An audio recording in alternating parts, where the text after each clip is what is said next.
Hello, everyone. Hi, everybody. I have just been sitting here talking for 30 minutes, thinking that I'm going live, and I'm a rookie. I have no one here helping me today other than my son, Jack.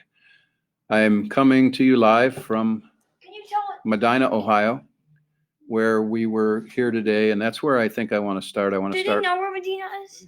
Medina? No, but if they want to, it's south of Cleveland and west of Akron. And it's right along 71.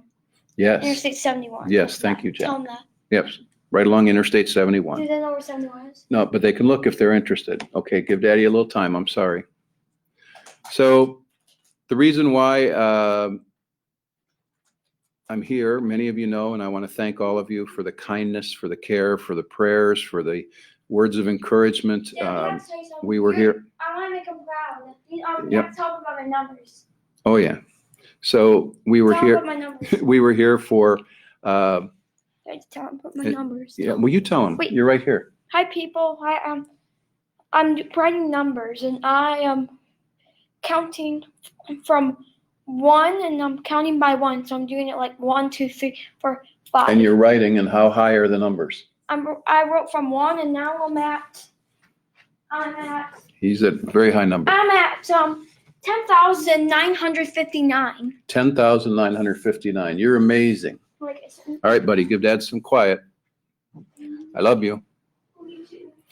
Okay, so to come back to this, we were here for my mother-in-law's visitation and graveside services here in Ohio, Medina, where she was, where she lived for years and years before she came to us. And again, your kindness has been amazing, and we're so grateful. I'm sorry that I missed the live on Wednesday. We had driven a long day. It was very late by the time we got here, and I had a chance to listen to the governors. I thought I was going to be able to go live, and I didn't. So we're here today. There's a lot to talk about. I've got some insights from Ohio, who just made an announcement on either Wednesday or Thursday that the salons were going to be going back on Monday, and I had some insights as far as that goes. And so here we are. I want to start with that. When we got here, I was watching a newscast, and they had a Jack. Excuse me, honey. You're going to need to. Yeah, I know you are. They had just announced that, and to my surprise, here's the governor of Ohio, Governor, I believe it's DeWeese. He spoke, and then he deferred to one of his task force members for the beauty industry, and it was Deborah Penzone, a dear friend. She and Charles are people that I've admired for almost all the years that I've been in the beauty industry. To know that she was on the task force representing salons for Ohio, very lucky for Ohio. Very good choice. I'm sure there are many good choices, but again, hats off to her. She and her husband have salons in Columbus. So with that, of course, we've been also watching what's going on in Illinois. I know there is some hubbub about the Illinois Restore Illinois program and the regions and the requirements and all of those things. And I'm going to try and repeat all of the things I said before I realized that I wasn't recording. So bear with me. Also, Indiana. I want to say that I'm very pleased with both Indiana's plan and Illinois' plan.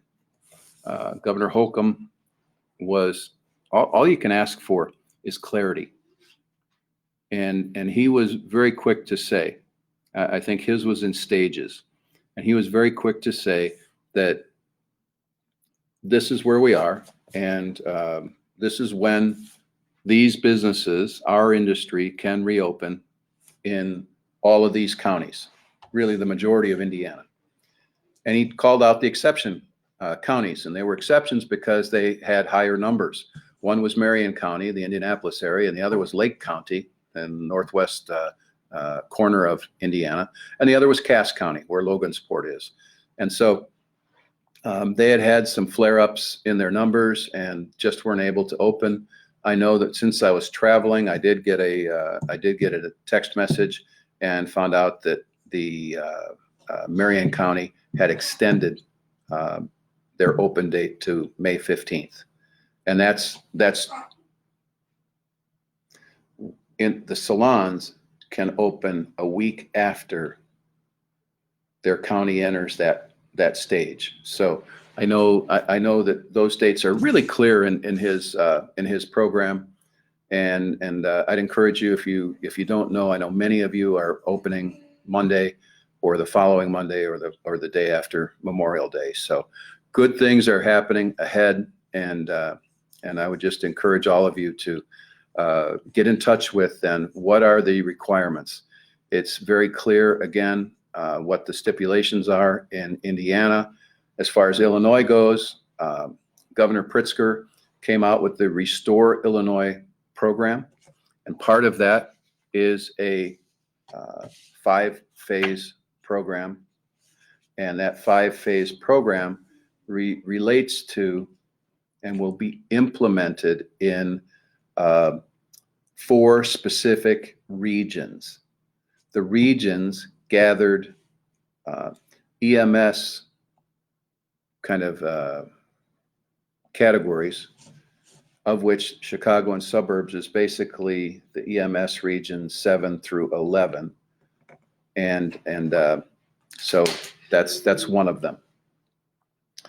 But the state's broken down into 4. So you've got Northeast, which is Chicago and suburbs. You've got North Central, which is everything outside of the Chicago area, going west all the way to the Mississippi, and going south, the counties. And again, you can look at this yourself, but it's the North Central region. Takes us down to the next region, which is Central Illinois, and that goes east border to west border as well, and very clear north and south borders.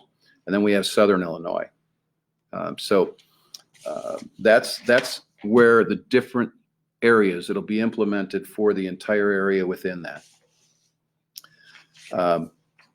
He did say again that we were currently in phase 2.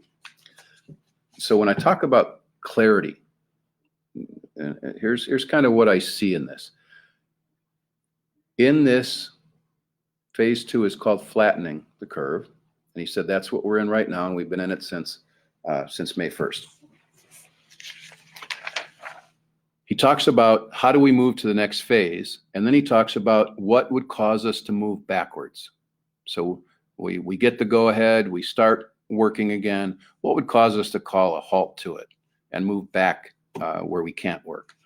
And so it's based around cases and capacity, testing, and tracing. So cases and capacity, testing, and tracing. So within that, in order to move from phase 2 to phase 3, which begins the recovery. Right now we're in the flattening stage, phase 2, but we want to get moving to phase 3, which is recovery, because that's when our salons open, our spas, our barbershops, and the likes. So how we move forward relative to cases and capacity, that's going to be measured with 3 different things. We need to be at or under 20% positivity rate and increasing no more than 10 percentage points over a 14-day period. And so these 3 things all figure into this. It's not that we achieve one, it's that we achieve all 3. So we know what the numbers have to be there. And it looks like, from me looking at it, although I don't know that I've heard it, it looks like they're using a 7-day rolling history to enter today's number. I don't think they're taking a single day, which is a bit confusing, because when we hear the press conference, we hear about the single day. What's happened in the last 24 hours? And we hear this many cases, this many people have passed away, this many people are in ICU, etc. But I think the number for this metric is based on a 7-day rolling history. I'll try to confirm that if I can. I know, and I want you to know that we're doing everything that we can to have influence on getting our salons back to work and the right protocols put in place so that your staff and your guests are safe. So the next thing, it's and we have to have no overall increase. So that means that we've got to be stable or have a decrease in hospital admissions for COVID-19 like illnesses for 28 days. Now this created a bit of a hubbub because our federal government says 14 days. This is 28 days. And I know that our governor is going to err on the side of caution to the degree that he can. So more to follow on that. Available surge capacity of at least 14% of ICU beds, medical and surgical beds, and ventilators available. So a surge capacity, meaning we've got to have it available for if a surge were to take place. We can't run too thin in those areas. So that's the cases and capacity. Testing, we hear big testing numbers every single day, and they're getting larger. And I think that really helps our cause. Certainly a vaccine would help our cause, but every different state that I'm listening to is talking about there really not being a vaccine until 2021. And I occasionally have heard at the earliest. So please know that if it happens sooner, that would be a miracle, an act of God. We'd love it, but it's not happened yet. And I think that we have to, with the lack of that, we've got to continue to look at metrics like these. And again, I love it because it's a number that can be seen. The only thing I'm going to encourage, and if you have a chance, hairdressers, to encourage your state people, your senators, representatives, if you have a chance, anyone that can reach out to Governor Pritzker, if you know a reporter that regularly is doing a press conference that Governor Pritzker goes to every day, which now is going to only Monday through Friday, please reach out to them and see if you can get this question answered. What I really want and what I think we really need as citizens is a daily dashboard, a scorecard. You know we love those anyway at PSC. So a daily scorecard that takes these three metrics, cases and capacity, and it shows us where we are. I want to know if we're at day 2, if we're at day 5, if we're at day 21. I want to know where we are on that scale. I want to know if we got to day 5 and then we fell off and had to start all over again at day 1. Because if we don't hear different, I think we're all thinking that by the end of May, we're going to be going back to work. But in the event that we miss one of these metrics and we get news other than that, that's going to be, we just want to know. And I think it's fair, in the transparency of all of this, I think it's fair.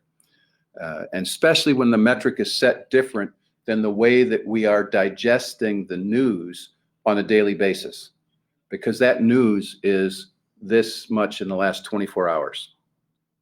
So it's hard for us to know what day we're on. And I challenge anybody to tell us right now what in a positive way. I mean, I just don't think anyone knows. Are we on day 5 of the 28-day requirement? And remember, that's just one of the requirements. So we're going to get this. We're going to do this, and we're going to be better as a result of it. I know it. But let's give us some kind of transparent way to see it without having to wait for those news conferences and then try and interpret it all differently and uniquely as we do. So again, testing numbers are going up. They have to be available for all, and contact tracing and monitoring within 24 hours of diagnosis. I found out something today that I really that I hadn't heard before. And that's that we have been doing contact tracing since day 1. One of the questions that came in is, why is Massachusetts doing so much better at contact tracing than Illinois? And what was said was that Illinois has been contact tracing since day one, but it's not to the level or the degree that we want it to be. And so certainly we're looking at ramping that up, and more to follow on that, but it is also one of the requirements of us coming back. Now, because I'm saying this for the second time because of my mechanical malfunction, I want to be able to just tell you that what could move us back, what could change that would cause us to move back once we move on to phase 3. And it's basically if there's a major sustained change in any of those metrics that we had to qualify for to get to the next phase, if it changes and it gets back on the increase, it could cause us to move back in this program. Oh, look who's here. Hi. Hi, honey. Thank you, everyone, for your support and love during these days. Are you almost done? Yes, but I have not ordered yet Okay. because I did this all and was ready to sign off and realized I hadn't gone live. Okay. So I was just talking to the computer. So what we want you to consider and what we'll have to you by Monday is we'll have that updated list that Terry and I started on, that Terry produced for about 7 lives ago. And Yeah. we will, I think it's been quite nice. It's been submitted for people at the state level to consider.